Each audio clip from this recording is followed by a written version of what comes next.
Welcome back, brothers and sisters. I'm Braden. That's Tim. This is Second Legacy, and you are awesome for showing up, and thank you so much for doing that. Today, we've got to talk about what I can really only describe as a RINO in a Republican speakership going down to support another RINO against the pro-2A vote that's potentially in Congress for an upcoming election.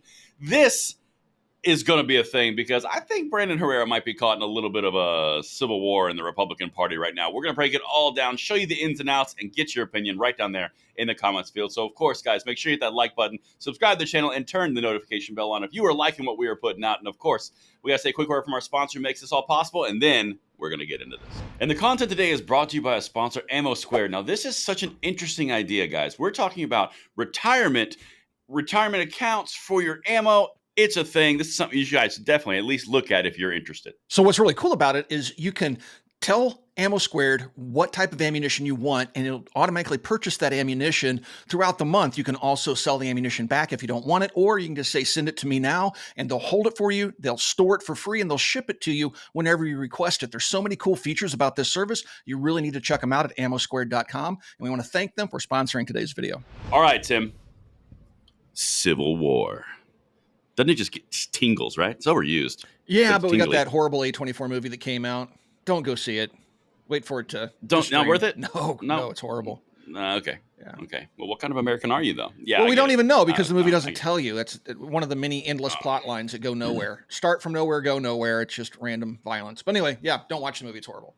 So it's leftist propaganda? No, is that what you're saying? I don't get any political vibes whatsoever. It's just horrible storytelling. Really? Yeah. Yeah, we should probably do a movie review.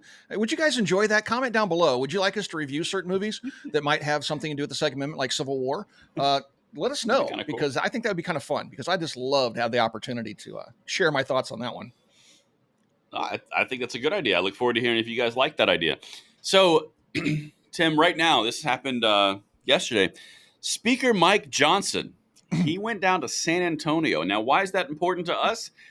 Because San Antonio is where Brandon Herrera is running against a RINO and a complete Democrat dressed up as an elephant, Tony Gonzalez, the guy who's voted for gun control and for border defunding. I would call this guy a neocon in every sense of the word. Neo meaning new, con meaning conservative. Neocons like Bush are actually liberals. They are left of center Republicans, which are just basically leftist Democrats. They just call themselves Republicans. I would agree. And this is what this guy is. He doesn't, he won't secure the border.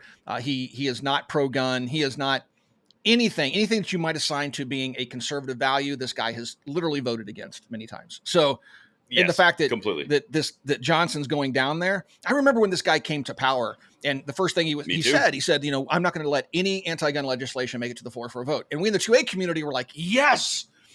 But then I'm having to balance that because he still has not brought any anti-gun legislation to the House floor for a vote. He hasn't done it. He hasn't done it, but then he's doing all this other stuff. It's like, right. Including campaigning against Brandon Herrera. For a neocon. That's not cute. For a neocon. That's the point. But now here's where I think this is coming, Tim. We get to wander into the world of what if here, because there's a lot of things happening. So I'm going to bounce around here, Doctor. Sorry, I just want to kind of piece this together as we walk through this.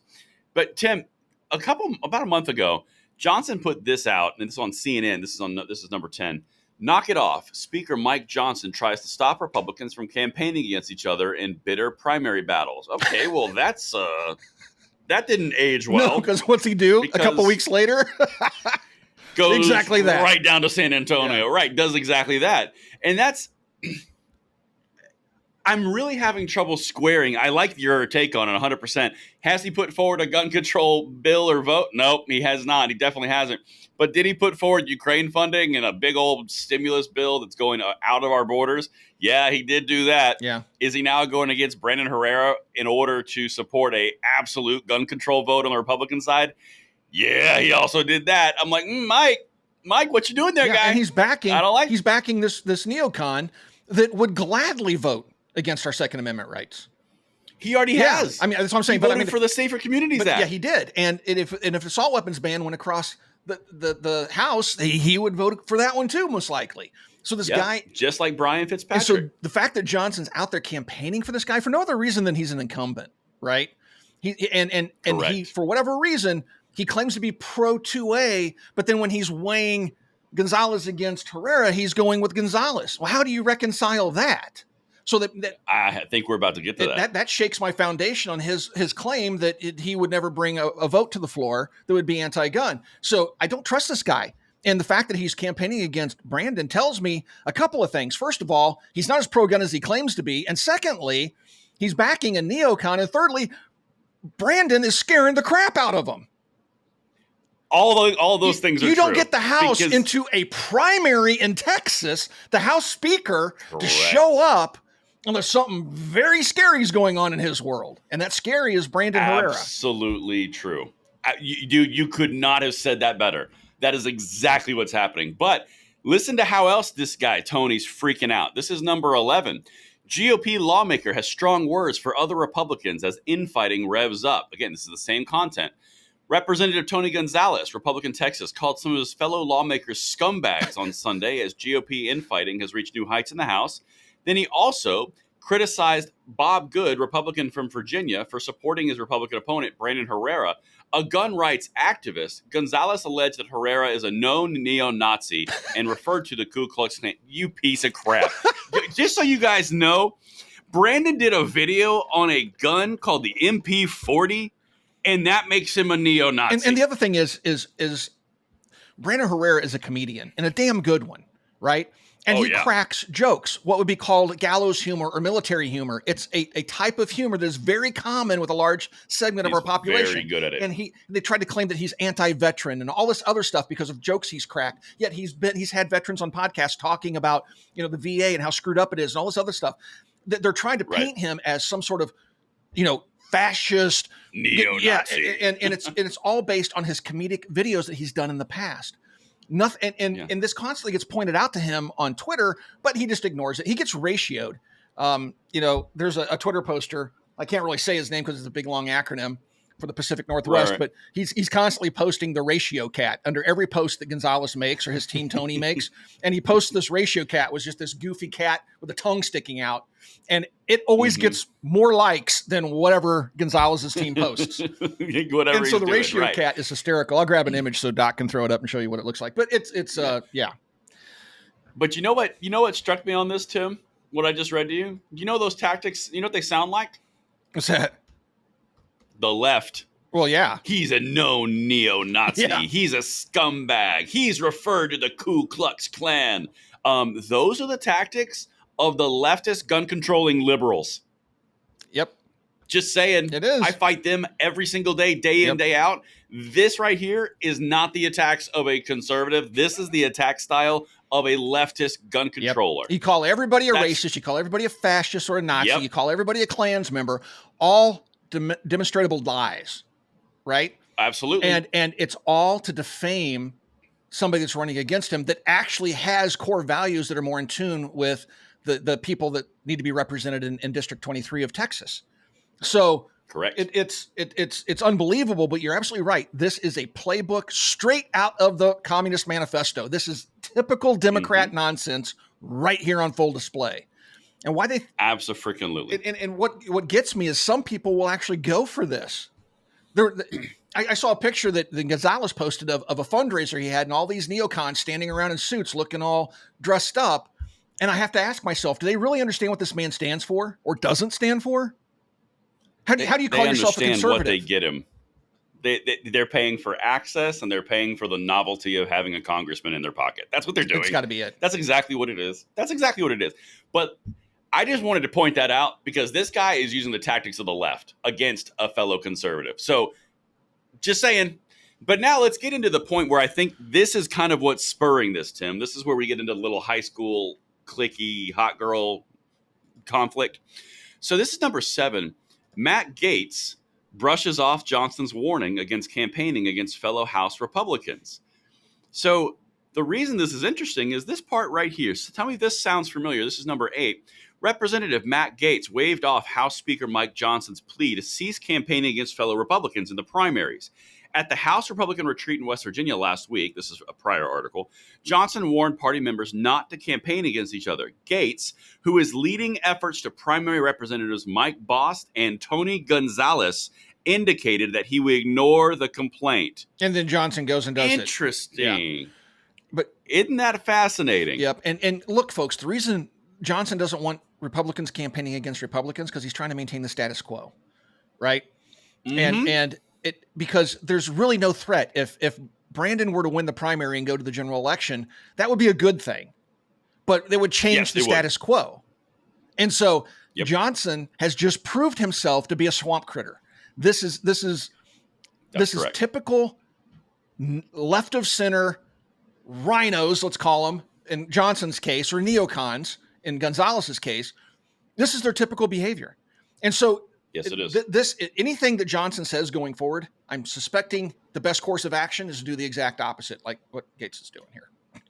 Or at least a healthy skepticism. He's not only giving you bad advice to maintain the status quo, then he goes out and breaks his own advice 2 weeks later. Correct. But see, I think here's my analysis of this. Piece of crap. Here's my analysis on this. I think what we are seeing is a battle between the extremes through Matt Gaetz, Matt MTG, Chip Roy, and the Speaker of the House, Mike Johnson. And Mike Johnson is trying to get Tony Gonzalez, someone who is a pliable, middle-of-the-road Democrat / Republican, kind of do what I want you to kind of vote. And Brandon wouldn't be. And so they see Brandon as a potential ally to Matt Gaetz and Marjorie Taylor Greene.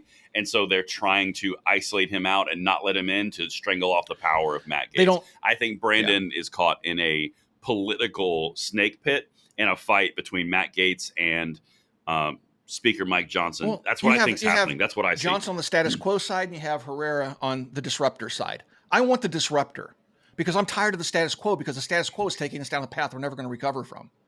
These are the people that refuse to rein in the budget. These are the people that insist on sending billions of dollars globally. And I'm not just talking about Ukraine and Israel. I'm talking about we have billions of dollars going everywhere, to countries you couldn't even find on a map, to the tune of billions of dollars. We have military bases in every freaking country on the planet that cost us billions to maintain.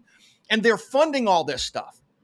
And it's just insanity to me that the status quo is running us down this path of self-destruction, and they're doing everything they can to keep people like Herrera out that would hold people accountable. We don't need to keep Herrera out of office. We need more Herreras in office, and Thomas Massey's. But here's the thing I think you said so very well. Why would the Speaker of the House jump into a primary race? That is so rare. It is. That does not happen commonly. So 2 things. 1, why would he do it? I think we just analyzed that. 2, Tony must be in some deep crap. Yep. And keep in mind, folks, because that Tony is getting up to $300,000 per donor at his PAC little get-togethers. Right, this guy's raising, and he's still getting smoked. Yep, and he's getting money from the GOP and all this other stuff. And Brandon, I mean, I'm guessing Johnson went down there because they probably ran some sort of a poll Brandon doesn't have access to. And the polling didn't look good. Correct. Because you don't get the speaker down into a primary in some random state. Because there's primaries going on all over the country. We're doing ours in 2 weeks here in Indiana. Yes. Right? Johnson ain't here. Exactly correct. And we got 3 candidates running. Nope.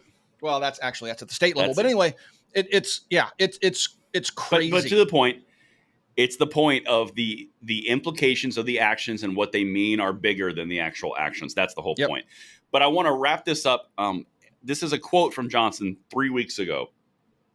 I am vehemently opposed to member-on-member action in primaries because it's not productive, and it causes division for obvious reasons, and we should not be engaging in that. This is awkward. Yeah. Because he just jumped into doing that exact same thing against our boy Brandon Herrera. Oh, I don't know, dude. I sense that Brandon is being victimized by a much bigger fight that he's not a part of. Yeah, I mean, the fact that he's gotten a speaker down there to campaign against him is epic. And even if Brandon loses, and I hope he doesn't, I truly hope he wins, that's an amazing accomplishment on his part.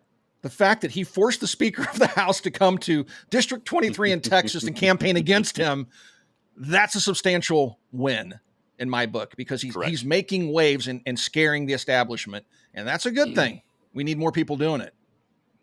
That's true. But that's what I got for us. All right. Well, that's it. Brandon, brother, I hope you win this. If there's anything we can do, let us know. People, if you live in Texas, if you live in Brandon's district, please vote for him if you truly love Second Amendment and freedom. Thank you for watching Second Legacy, and we'll talk to you guys soon.